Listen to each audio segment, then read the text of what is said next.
नमस्कार देवियों और सज्जनों, मैं हूं अजय मिश्रा और आप देख रहे हैं आपका अपना YouTube चैनल ऑटो इन्फोटेक। आज की ये वीडियो बहुत ही ज्यादा धमाकेदार होने वाली है क्योंकि आज हम कंपैरिजन करने वाले हैं दो 7 सीटर्स, एक जो न्यूली लॉन्च हुई है और एक जिसने अपना सिक्का इस सेगमेंट में ऑलरेडी जमाया हुआ है। मेरा कहने का मतलब है हुंडई एल्केज़ार और टाटा सफारी के बीच। तो इस वीडियो को बिना देरी के देखेंगे, लेकिन उसके पहले एक इम्पोर्टेंट अनाउंसमेंट जो मैं करना चाहता हूँ। आप ये जो वीडियो देख रहे हैं यहाँ आई बटन पर, यहाँ पर मैंने आपको बताया था कि अमेज का जो फेसलिफ्ट है वो जून में आने वाला है, लेकिन तब जब ये मैंने वीडियो बनाया था तो ये पैंडेमिक कोविड-19 की सिचुएशन इस देश में नहीं थी, जिस वजह से लॉन्च जो है जून या जुलाई में ही होना था।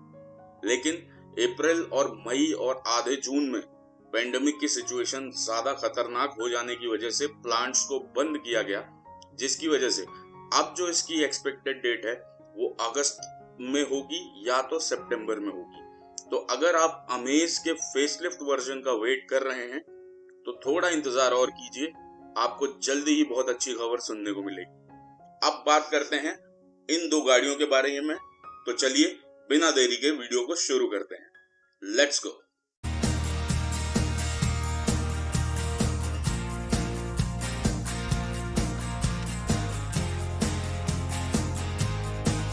तो सबसे पहले बात कर लेते हैं इन दो गाड़ियों के डायमेंशंस के बारे में। डायमेंशंस का मतलब है मेरा length, width, height, wheel base, ground clearance और बूट स्पेस। लेकिन उससे भी ज्यादा जरूरी जो बात है जानने की वो ये है कि ये आपको स्क्रीन पर दिखते रहेगा, जिससे कि आपको कोई समस्या ना आए। तो अगर मैं लेंथ की बात करूं तो लेंथ में टाटा सफारी जो है वो 4641 मिलीमीटर की है, वहीं एल्केज़ार जो है वो 4500 मिलीमीटर की है। तो बड़ी गाड़ी होने से क्या फायदा है? बड़ी गाड़ी होने से फायदा यह है कि आपका रोड प्रेजेंस जो है बहुत ही तगड़ा होने वाला है। विड्थ की बात करूं तो अगर आप प्रॉपर 7 सीटर लेते हैं, चाहे वो एल्केज़ार का हो या टाटा सफारी का हो, आपको 3 पैसेंजर बिठाने में आसानी होगी टाटा सफारी में बीच वाली रो में, क्योंकि इसकी विड्थ जो है वो 1894 mm है, जो कि 104 mm ज्यादा है हुंडई एल्केज़ार से। हाइट की बात करूं तो अगर आप लंबे चौड़े, आपके फैमिली में भी लोग लंबे चौड़े हैं, तो भी टाटा सफारी आपके लिए अच्छी रहेगी।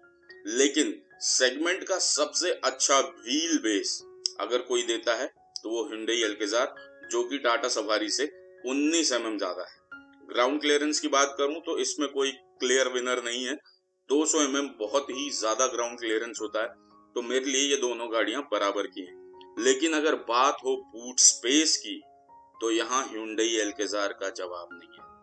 180 लीटर का बूट स्पेस ये गाड़ी आपको देती है, वहीं सफारी जो है मात्र 73 लीटर का देती है अगर तीनों सीट्स स्टैंडिंग पोजीशन में हो। तो ये एल्केज़ार के दो प्लस पॉइंट हैं। व्हील बेस ज्यादा होने से आपको फायदा ये होता है कि केबिन के अंदर आपको जगह अच्छी खासी मिल जाती है, आपको बैठने में आनंद का अनुभूति होगी। समझ रहे हैं हमारी बात? अब आइए चलते हैं इसके दूसरे फैक्टर की तरफ, जो कि है इसकी इंजन स्पेसिफिकेशंस। तो अगर मैं बात करूं इंजन स्पेसिफिकेशंस की, तो आप देख सकते हैं स्क्रीन पर कि टाटा सफारी में सिर्फ डीजल इंजन का ऑप्शन अवेलेबल है, जो कि 2000 सीसी का इंजन है, जो 167 bhp की पावर प्रोड्यूस करता है 3700 आरपीएम पे। मैक्स टॉर्क जो है 350 न्यूटन मीटर का है, 1750 से 2500 आरपीएम के बीच। बहुत ही अच्छी बात है। 4 सिलेंडर, 4 वॉल्व हर एक में है, कोई दिक्कत वाली बात नहीं है। ट्रांसमिशन भी 6 स्पीड मैनुअल और 6 स्पीड टॉर्क कन्वर्टर ऑटोमेटिक के साथ मिलता है। फ्यूल टैंक कैपेसिटी की बात करूं तो आपको 50 लीटर का फ्यूल टैंक मिलता है टाटा सफारी में, और ARAI माइलेज जो है, अगर मैं ऑटोमेटिक की बात करूं तो आपको मिलती है 14 किलोमीटर प्रति लीटर, और मैनुअल में यही माइलेज हो जाती है 16 किलोमीटर प्रति लीटर। अब अगर मैं बात करूं हुंडई एल्केज़ार की, तो इसमें आपको दो इंजन ऑप्शंस देखने को मिलते हैं। एक तो है 2 लीटर का टर्बोचार्ज पेट्रोल इंजन, दूसरा है 1.5 लीटर का जो क्रेटा में यूज किया जाता था वो वाला डीजल इंजन। और ये जो पेट्रोल इंजन है आपको 160 bhp के आसपास की पावर देता है, 191 न्यूटन मीटर का टॉर्क देता है। आप स्क्रीन पर ये सब कुछ देख पा रहे होंगे। 6 स्पीड मैनुअल और 6 स्पीड टॉर्क कन्वर्टर के साथ आता है। माइलेज जो है इसकी आप देखिए 14.5 किलोमीटर प्रति लीटर है मैनुअल की और 14.2 किलोमीटर प्रति लीटर है ऑटोमेटिक की। और अगर मैं डीजल इंजन की बात करूं तो यहाँ मैं थोड़ा डिसअपॉइंटेड हूं, लेकिन फिर भी जो लोग ज्यादा एंथुसियास्टिक ड्राइवर नहीं है, जिनको अपनी गाड़ी से माइलेज चाहिए और अपनी फैमिली 7 लोगों को बिठा के ले जाने का एक ऑप्शन चाहिए, तो ये वाला डीजल इंजन बिल्कुल भी खराब नहीं है, क्योंकि ये आपको देता है 113 PS की पावर और 250 न्यूटन मीटर का टॉर्क, जो कि कहीं से भी खराब नहीं है। 6 speed manual, 6 speed automatic with torque converter ये भी आता है, और माइलेज जो है इसकी 20.4 किलोमीटर प्रति लीटर है मैनुअल में और 18.1 किलोमीटर प्रति लीटर है डीजल में।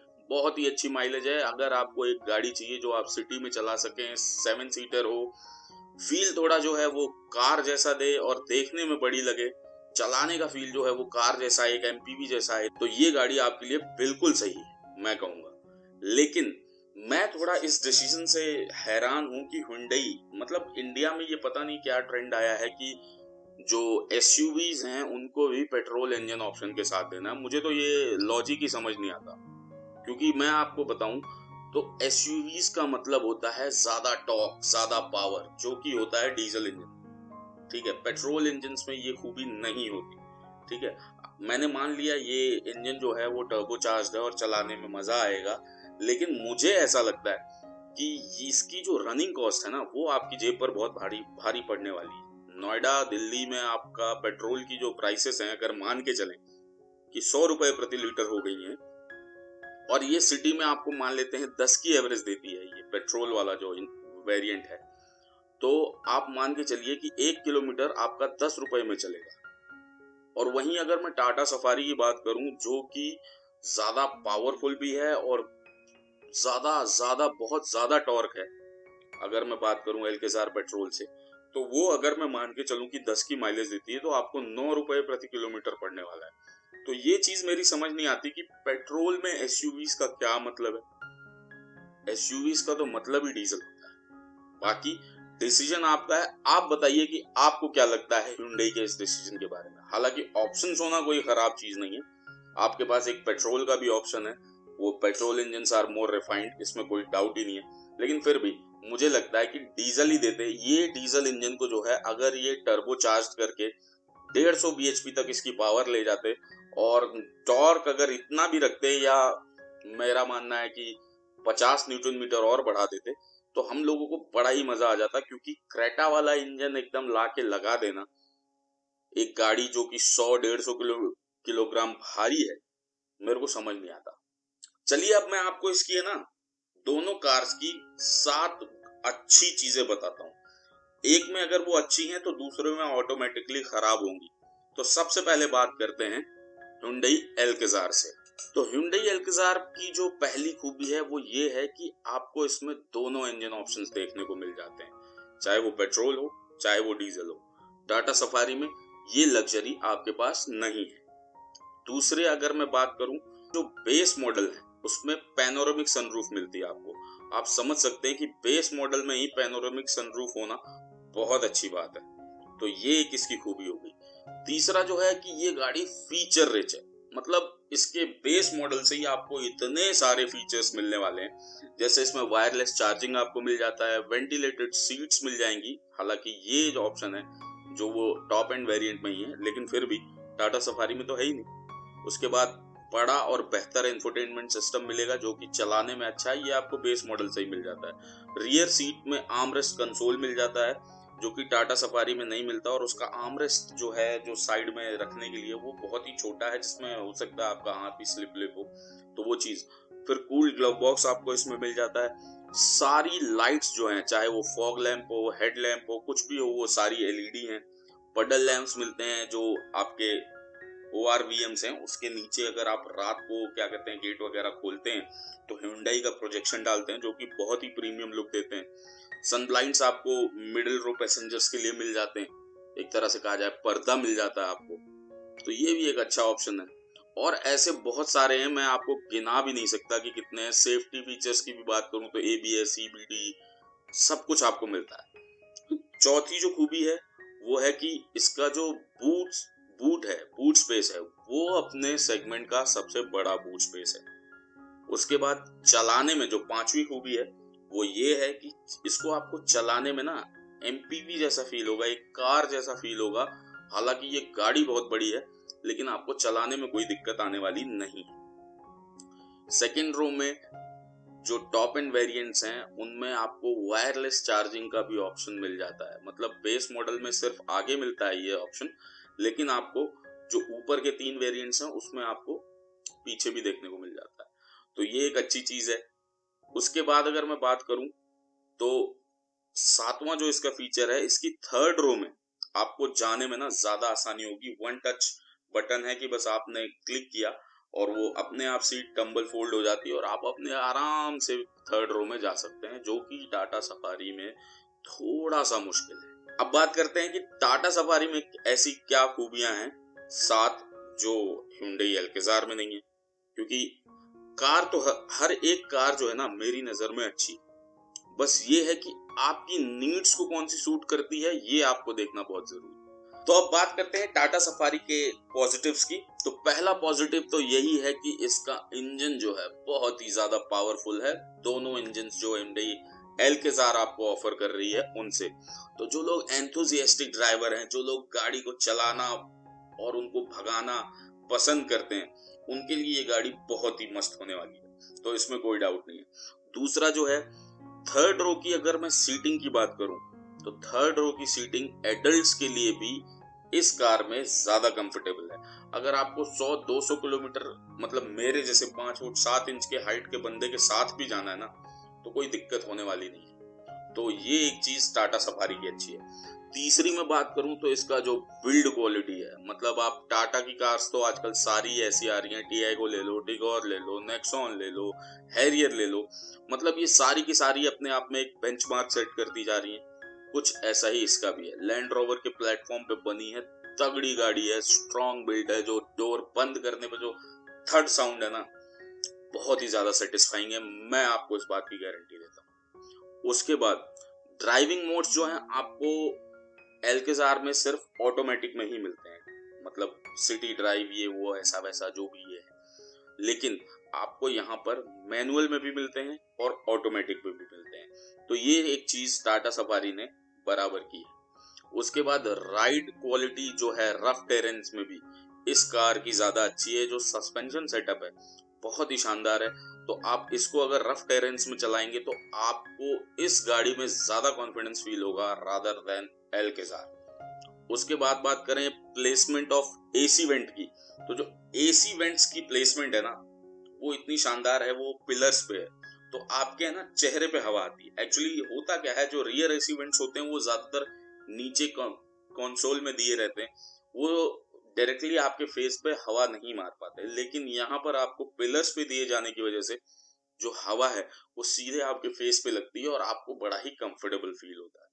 फिर उसके बाद इसमें जो सातवां अच्छी बात है वो है इसका बॉस मोड। मतलब बॉस मोड जो है भैया, आप बैठे हो पीछे वाली सीट पर अपने मिडिल रो में, और अगर आपके पास क्या कहते हैं 6 या 7 सीटर कोई सा भी ऑप्शन आप चाहें तो एक नॉब को दबाइए, आगे वाली सीट को एकदम आगे कर दीजिए और बॉस की तरह बैठिए। तो ये एक फीचर जो है वो एल्केजार में मिसिंग है। तो दोस्तों अब बात करता हूं मैं दोनों गाड़ी के वर्डिक्ट्स के बारे में। तो मेरा जो सिंपल सा रीजन है कि आप एल्केजार क्यों लें, पहली चीज मेरा मानना है कि आप एल्केजार पेट्रोल में ले ही, ठीक है। दूसरी चीज, इसका जो वेरिएंट्स हैं, जो इसके मॉडल्स हैं, उनका जो डिस्ट्रीब्यूशन है उसमें बहुत ही माइनर गैप्स हैं। तो अगर आप इसका प्लैटिनम या प्रेस्टीज लेते हैं ना, तो मुझे लगता है सारे फीचर्स लगभग वहीं तक मिल जाएंगे, इक्के दुक्के छोड़ के, जिससे कोई ज्यादा खास फर्क नहीं पड़ने वाला। तो लेकिन अगर आप चाहते हैं एक 7 सीटर गाड़ी जिसकी माइलेज अच्छी हो, तो मैं कहता हूं आप एल्केजार डीजल लीजिए, ठीक है। पेट्रोल को मैं ज्यादा प्रेफर नहीं करता क्योंकि आपकी रनिंग कॉस्ट इतनी ज्यादा बढ़ने वाली है। मेरे को तो लगता है कि पेट्रोल की कीमतें जो हैं आगे आने वाले सालों में और बढ़ेंगी, क्योंकि सरकार के पास यही एक जरिया मुझे दिख रहा है कि इसी से सारा जो देश को नुकसान हुआ है कोविड-19 के टाइम पे, वो सारा इसी से निकालना चाहती हैं। तो पेट्रोल और महंगा होने वाला है, लेकिन डीजल हमेशा सस्ता रहेगा पेट्रोल से, क्योंकि ट्रांसपोर्टेशन कॉस्ट ज्यादा बढ़ा देंगे तो चीजों के गुड्स की वैल्यू भी ज्यादा बढ़ जाएगी। और जितनी भी ट्रांसपोर्ट की गाड़ियां वो सारी डीजल होती हैं, हमें पता ही है। तो इसलिए बहुत जरूरी है कि आप सोच समझकर डीजल ही लें एल्केजार का।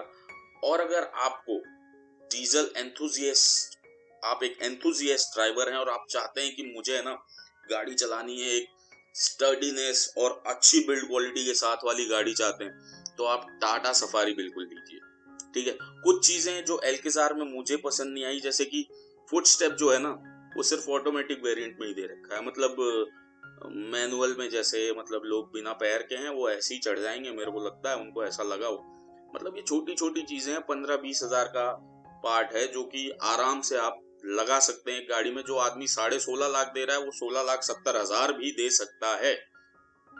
टाटा सफारी में आपको ये चीज अलग से लगवानी पड़ती है, मुझे समझ नहीं आता इतनी महंगी गाड़ी आप, भाई मैं ये अलग से क्यों लगूं? 18,000 रुपए आप इसकी कीमत बताते हो, मैं क्यों लगवाऊं भाई? और उसके बाद जो मेरे को एक चीज समझ नहीं आती वो ये है कि इतनी महंगी गाड़ी में आप सन ब्लाइंड्स नहीं दे रहे हो, क्यों नहीं दे रहे हो? और मुझे लगता है कि टाटा का जो सबसे ज्यादा बिकने वाला वेरिएंट हो सकता था एक्सटी, उसमें को इन्होंने एक्सटी प्लस करके उसमें पैनोरामिक सनरूफ दे दी, बहुत अच्छा किया। लेकिन मेरी एक चीज समझ नहीं आई कि इसमें ऑटोमेटिक का ऑप्शन क्यों नहीं दिया आपने इस वेरिएंट में। इस वेरिएंट में अगर ऑटोमेटिक का ऑप्शन होता तो मुझे लगता है कि एक्सटी वेरिएंट जो है ना वो सबसे ज्यादा बिकने वाला वेरिएंट होता, लेकिन टाटा ने पता नहीं क्या सोचा, वो वही जानते हैं। तो that's all from my side. मुझे लगता है कि मैं आप लोगों को समझा पाया हूँ, क्योंकि मैंने जो भी बातें की है ना वो सारी प्रैक्टिकल यूसेज की बातें हैं, यही हमारे लाइफ में एक्चुअल में काम करती हैं। अगर दोनों के स्पीकर सिस्टम्स की बात करूं तो दोनों बराबर सही हैं, चाहे बोस का ले लो चाहे हरमन का, वो दोनों बराबर सही हैं। हाँ, थोड़ा हरमन वाला ज्यादा अच्छा साउंड करता है, बट कोई ज्यादा इससे फर्क पड़ता नहीं। तो मर्जी आपकी है कि आपको गाड़ी कौन सी लेनी है। प्रैक्टिकलिटी के मामले में मैंने आपको बता दिया कि भाई बूट स्पेस ज्यादा चाहिए, अच्छी माइलेज चाहिए तो Hyundai Alcazar डीजल ले लो, उसके भी प्लैटिनम और प्रेस्टीज वेरिएंट ही लो। उसके बाद अगर आपको गाड़ी से बूट कम चाहिए लेकिन प्रैक्टिकल 7 सीटर चाहिए, चलाने में गाड़ी को मजा आना चाहिए आपको, तो टाटा सफारी ले लो। दोनों ही गाड़ियां अपनी जगह बेस्ट हैं, लेकिन आपको कौन सी पसंद है ये आपके ऊपर है। तो आशा करता हूं कि आज की वीडियो आपको पसंद आई है। अगर पसंद आई है तो इसे एक लाइक जरूर कीजिएगा, जितना हो सके अपने दोस्तों के साथ शेयर कीजिएगा, और हो सके तो आपके अपने YouTube चैनल ऑटो इन्फोटेक को सब्सक्राइब कर लीजिएगा। जाते जाते फिर से वही एक बात कहूंगा, जो देश के साथ खड़े हैं उनके साथ खड़े रहिए। जय हिंद, जय भारत।